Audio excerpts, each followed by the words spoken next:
सपने देखने वाली बहू। गुप्ता जी की बहू अंजलि को सपने बहुत आते थे। एक दिन सुबह सुबह जब अंजलि सोकर उठी, सासू माँ जानती हैं क्या होने वाला है? अरे क्या हुआ, फिर से कोई नया सपना देख लिया क्या? हाँ सासू माँ, बहुत जोर से बरसात आने वाली है। आज कोई कपड़े मत धोना, सूख नहीं पाएंगे। अरे बहू, बाहर तो इतनी तेज धूप निकली पड़ी है, तुमको कहाँ बारिश नजर आ रही है? अरे मम्मी जी, मैंने सपने में देखा था बहुत जोर से बारिश होने वाली है, इसलिए बस आज कोई कपड़े नहीं धुलेंगे। अरे लेकिन इससे पहले भी तो कितनी बार तुझे सपने आए हैं, कभी कुछ सच भी होता है क्या? मम्मी जी, आप भी ना सपनों पर भरोसा करना चाहिए, भरोसा। अंजलि की सास उसकी कोई बात नहीं मानती, लेकिन उस दिन वाकई में शाम होते होते घने बादल आ जाते हैं और जोर से मूसलाधार बारिश होने लगती है। अंजलि, आज तो तुम्हारा सपना सच हो गया। बहू, आज तो तुमने सपने में बारिश देखी थी ना, और देखो सच में बारिश हो गई। लगता है अगली बार से हमें तुम्हारी बात माननी पड़ेगी। पापा जी, मैं तो हर बार ही मम्मी जी से कहती हूँ, मेरे सपने सच हो जाते हैं, बस भरोसा रखिए। कुछ दिनों के बाद, अजी सुनते हैं, मुझे ना सपना आया था और सपने में मैंने देखा कि आपकी पूरी 1 करोड़ की लॉटरी लगी है। अरे कभी कभी सपना सच होना सही बात है, लेकिन हमेशा ऐसा नहीं होता अंजलि। और वैसे भी लॉटरी लगने ही वाली है तो अच्छी बात है ना। मैं तो कहती हूँ, हम वो बड़ा सा घर खरीदने वाले थे ना, आज ही चलकर उसको फाइनल कराते हैं। अरे वाह वाह, हाथ में पैसा नहीं और बड़ा घर खरीदना है। अरे मम्मी जी, बताया ना आपको, मुझे सपना आया था कि हमें 1 करोड़ की लॉटरी लगने वाली है। देखो बेटा, ये पैसों का मामला है, इसमें किसी तरह की रिस्क नहीं लेनी चाहिए। और जब तुम्हारा सपना सच हो जाए तब तुम घर खरीद लेना। मम्मी पापा ठीक कह रहे हैं अंजलि, अभी इतनी जल्दबाजी करने की क्या जरूरत है? मैं कुछ नहीं जानती, मुझे वो घर चाहिए तो चाहिए। और आपको प्रॉब्लम क्या है? कुछ दिनों में तो पैसे आने ही वाले हैं लॉटरी से। हाँ तो जब पैसे आ जाएंगे तब खरीद लेंगे ना। पर हमारी अंजलि खाना पीना छोड़कर जिद पकड़कर बैठ जाती है। आखिर मजबूर होकर अंजलि के पति को उस घर को बुक कराने के पैसे देने पड़ते हैं। कई दिन बीत जाते हैं, लेकिन अंजलि के पति की कोई लॉटरी नहीं लगती। कुछ दिनों के बाद, तुम्हारे सपने के चक्कर में तो सब खराब हो गया अंजलि। ना लॉटरी लगी, ऊपर से बेकार में ही सारी जमा पूंजी उस घर को खरीदने में खर्च हो गई। थोड़ी दिन तो इंतजार करो, अब ऐसा थोड़ी ना होता है कि आज सपना आया और कल आपकी लॉटरी लग गई। मैंने तो पहले ही कहा था, तुम्हारी बीवी को तो हर सपने पर विश्वास करने की आदत पड़ गई है। ऐसा भी कहीं होता है क्या? कुछ दिनों के बाद अचानक से अंजलि के पति के पास एक फोन आता है और पता चलता है कि उसकी 1 करोड़ की लॉटरी लग गई है। अरे वाह अंजलि, ये तो कमाल हो गया, मेरे तो सच में लॉटरी लगी। अरे भगवान भला करे तुम्हारा। हाँ हाँ बहू, अब तो तुम जो कहोगी हम वो सब बात मानेंगे।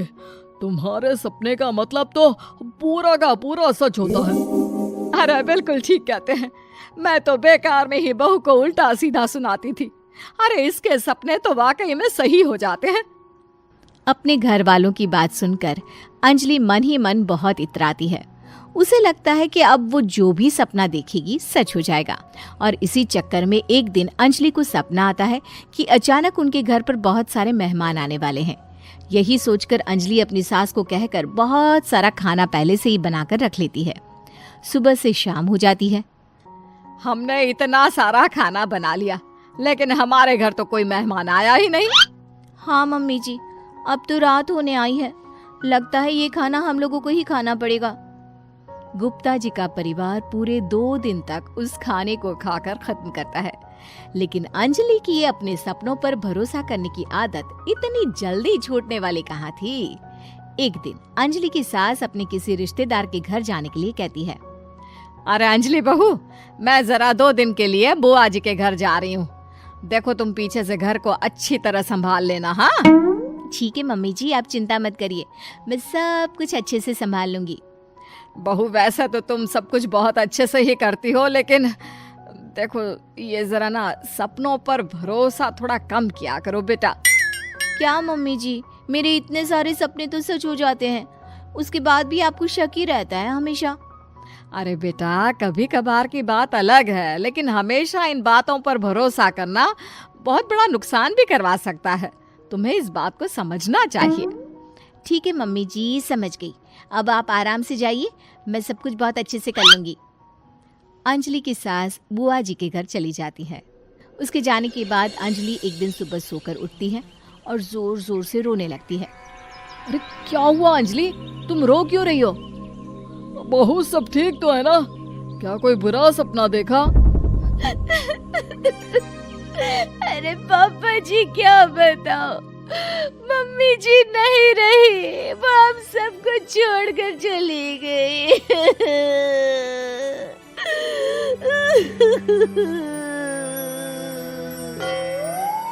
छोड़कर चली गई? अरे क्या मतलब है? वो तो अपनी बुआ जी के घर गई है ना? पापा जी, सासू माँ बुआ जी के घर नहीं, भगवान जी के घर गई है। अरे अंजलि, सुबह सुबह कैसी बात कर रही हो?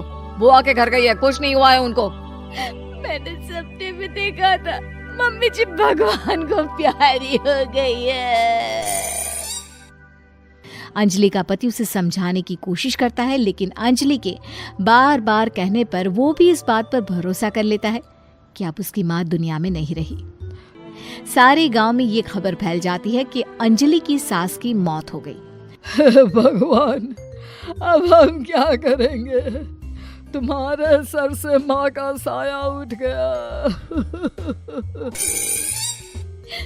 मैं तो कहती हूँ पापा जी, इनको बुआ जी के घर जाकर मम्मी जी की डेड बॉडी को ले आना चाहिए, तब तक हम उनकी अंतिम यात्रा की तैयारी करते हैं।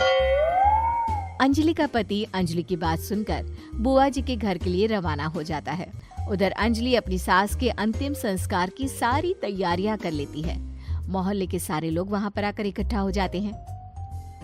बहुत बुरा हुआ, मेरी सास मुझे बहुत प्यार करती थी, बुआ जी के घर गई थी। अरे हमको क्या पता था कि भगवान जी के घर जा रही है। अंजलि ने अपनी सास की तस्वीर पर हार पहनाकर घर के बीचों बीच रख दिया। सब लोग आकर गुप्ता परिवार को सांत्वना दे रहे थे। थोड़ी देर बाद अंजलि का पति घर आता है और साथ में अपनी माँ को भी ले आता है। अरे बहू, मेरी तस्वीर पर हार क्यों चढ़ा रखा है? सब लोग अंजलि की सास को देखकर डर जाते हैं। अरे आप लोगों को डरने की कोई जरूरत नहीं है, मेरी माँ जिंदा है। ये तो मेरी बीवी के सपने के चक्कर में हम लोगों ने अपनी माँ को मरा हुआ समझ लिया। बहू, सपने देखना ठीक है, पर अपनी जिंदा सास का अंतिम संस्कार करना बहुत बड़ी गलती। उसके बाद अंजलि की अपने सपनों पर आंख मूंद कर भरोसा करने की आदत हमेशा के लिए सुधर जाती है।